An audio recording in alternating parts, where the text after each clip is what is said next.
Bueno, entonces, cuando hablamos de servomotores de posición, nos estamos refiriendo a un grupo de servomotores que tienen la característica de ir de una posición a la otra, o sea, tienen una posición cero, ¿sí?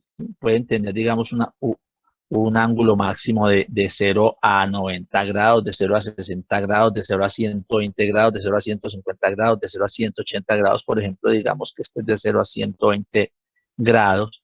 Podríamos tener el servomotor, por ejemplo, que gire de 0, ¿sí? A 270 grados, ¿sí? De 0 a 270 grados, ¿sí? Depende del modelo que se adquiera. De estos servomotores existen modelos que van desde los 5,000 pesos hasta algunos que van hasta los 500,000 pesos. ¿Eso de qué depende? Depende de las características del régimen de trabajo que son capaces de soportar, ¿sí? Y del torque que manejen, ¿sí? Entonces decimos que la modulación que envía el sistema operativo es que envía, o sea, cada 20 milisegundos envía pulsos de 1 milisegundo, ¿sí? Para indicar que la posición es 0. Cuando envía pulsos de 2 milisegundos, está indicando que la posición es la posición máxima, ¿sí? El máximo ángulo que realiza el motor brushless. Y el rango de anchos de pulsos es lineal, ¿sí? O sea, si mandamos 1.5 milisegundos, corresponde a el ángulo máximo dividido 2, ¿sí? Y hablábamos de que existen dos posibles lógicas. Lógica 1 es que el autómata programable envía todo el tiempo, está enviando 0 por la salida y envía unos cada que el pulso es hora de enviarlo. O existe la lógica 0 y es que generalmente la salida está en 1 y envía pulsos de 0 cada que es hora de mandar el ancho de pulso, ¿sí? Entonces, es importante ese concepto. Si se envían valores menores que 1 milisegundo, sencillamente el control del servomotor lo va a obviar. Y si se envían valores por arriba de 2 milisegundos, también van a ser obviados por el servomotor, el cual tiene generalmente 3 cables, ¿sí? El rojo, que es más 5 voltios, uno negro que es la tierra, y tiene otro que muchas veces es café, amarillo, ¿sí? Entonces depende del fabricante, ¿sí? Del fabricante de los servomotores. Ahora, ¿cómo es la relación? Entonces decimos, la relación entre el ancho, ¿sí? El manejo en el programa, ¿sí? Entonces decimos que cuando desde el programa se da la orden de que la posición es 0, entonces el AMP envía pulsos de 1 milisegundo y el servo maneja entonces 0 grados en ángulo, ¿sí? Luego, cuando el programa maneja, digamos, 500, ¿sí? Entonces, el AMP está enviando pulsos de 1.5 milisegundos y el ángulo es igual al ángulo máximo medios. Y finalmente, cuando el autómata está enviando el valor 1000 o el programa tiene el valor 1000, el AMP envía pulsos de 2 milisegundos y el ángulo, ¿sí? Es el ángulo máximo que da el servomotor. Entonces, vamos a mirar en un ejemplo la utilización de un servomotor. Entonces, acá vemos un ejemplo donde tenemos una válvula, ¿sí? Que va a tener, ¿sí? Va a estar conectada a un servomotor. Entonces, el servomotor va a determinar el ángulo de apertura de la válvula para dejar que el caudal que pase de un líquido o de un gas, en este caso escogamos un líquido, el caudal, sea mayor o menor. O sea, la posición del servomotor, si digamos que la posición 0, entonces indica que está cerrado, y la posición, ya vemos la posición 1000, indica que está abierto completamente.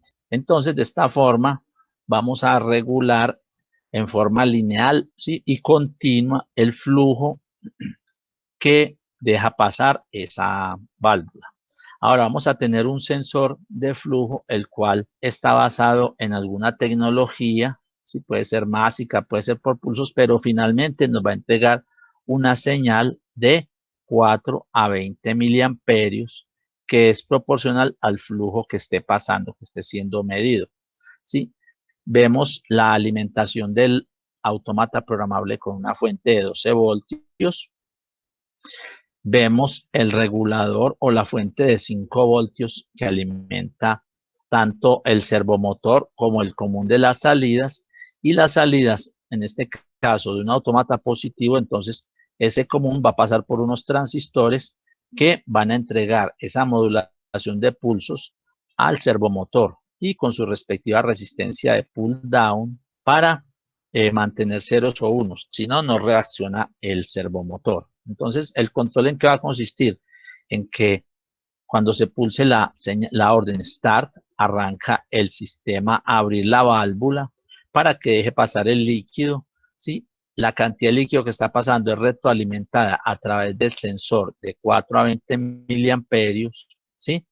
Y el control va a abrir o cerrar la válvula para mantener el flujo que esté dado a través de un set point interno, ¿sí? O sea, internamente va a haber un set point que puede ser manejado vía Bluetooth, vía Wi-Fi, ¿sí? Desde una SCADA, ¿sí? O puede estar fijo en el programa, y ese set point, entonces el control va a tratar de mantener, ¿sí? Un flujo que corresponda al set point, ¿sí? Y a través de la medición de flujo de 420 miliamperios va a tratar de mantener ese flujo por esta tubería. Y cuando se pulse la señal de stop, va a dejar de controlar. Entonces vamos a mirar en el programa cómo se desarrolla ese control. Seleccionamos una nueva aplicación para un autómata positivo y colocamos las diferentes señales que nos interesan. Entonces decíamos que tiene un start, que tiene un stop, que tiene una medición de caudal, llamémoslo más que flujo, llamémoslo caudal, que tenemos un set de caudal y tenemos una salida hacia el servomotor, llamémosla servo. Entonces conectamos estas señales hacia la tarea de control, ¿sí? Las 4 señales que estamos manejando, y es bueno tener una variable que la llamemos la acción de control, y entonces conectamos esa acción de control a una salida de la tarea, o una salida de la tarea la conectamos a esa señal de control. Ahora editamos la tarea y vamos a decir que en reposo el sistema no está controlando, y vamos a pasar a un, ¿sí? a un estado de control, ¿sí? Entonces tenemos un estado, lo vamos a llamar controlar, y lo que vamos a hacer es que decimos que cada que le den la orden de start, arranca el control. Cuando tenemos un start y un stop, entonces la recomendación es que el start sea por flanco, ¿sí? Y también tenemos un control, lo vamos a agregar como origen, lo pegamos y decimos que cuando el stop esté activado, regresa al reposo, ¿sí? En el reposo deberíamos garantizar que la válvula esté cerrada, entonces podemos hacer que cuando esté en reposo, ¿sí? La función de quit servo esté enviando por la salida servo, esté mandando la posición 0, dejemos la polaridad 1 y le damos a aceptar. Entonces aquí todo el tiempo mantiene cerrada la válvula mientras esté en reposo, ¿sí? Entonces, después de esto, ya vamos a entrar a controlar. Entonces, agregamos una función de control, vamos a trabajar un control proporcional. Aquí en las funciones de control busquemos el control proporcional y decimos que la variable de salida del control es esa variable que se llama acción de control. Esa que tenemos ahí como acción de control. El set point va a ser esta variable que se llama set caudal, y la medición va a ser la entrada que se llama caudal. La ganancia, entonces, si ponemos un valor de 32, entonces tenemos una ganancia de 1, porque aquí en esta casilla se pone la ganancia multiplicada por 32. O sea que si quiero una ganancia de un 32avo, ponemos 1. O si quiero una ganancia de 2, estaría poniendo 64. Dejemos la ganancia en 1. ¿Sí? Ahora, aquí es importante considerar que el control proporcional para establecer de cuánto va a ser la ganancia, ¿sí? Se debe establecer primero que todo, o sea, en qué unidades se está midiendo el caudal. Hay que llevar esas unidades a determinado valor. En las mismas unidades que se mida el caudal debe estar, ¿sí?, el valor del set point en el mismo tipo de unidades. O sea, si el caudal está en metros cúbicos por minuto, si está en litros por minuto, deben estar ambos en las mismas unidades. ¿Sí? ¿Por qué? Porque van a ser restadas aritméticamente para luego multiplicar el error.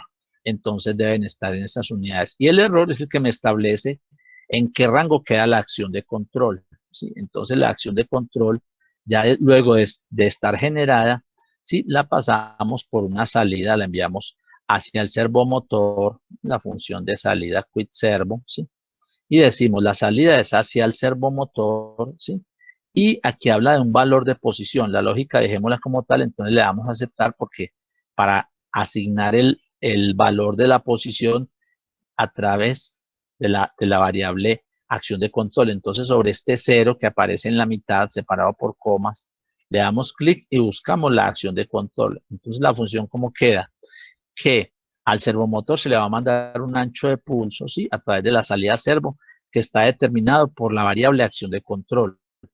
Entonces ahí ya tenemos el control proporcional, ¿sí?, que nos va a permitir que cuando le damos Start empieza a circular un caudal determinado de líquido a través de esa válvula. Entonces, esta función control proporcional entrega la variable acción de control, la cual, ¿sí?, es dosificada hacia el servomotor y este moverá la válvula. Ahí tenemos un control sencillo de caudal utilizando un servomotor. Observamos cómo es una acción, una solución interesante, es una solución que dependiendo del tipo de servomotor, o sea, del servomotor que nosotros utilicemos, puede ser más robusta o menos robusta, también dependiendo de la válvula que estemos usando. Esos son temas más experimentales. Ya si alguien pule el concepto, puede llegar a crear un producto interesante de servoválvula manejada desde un automata programable.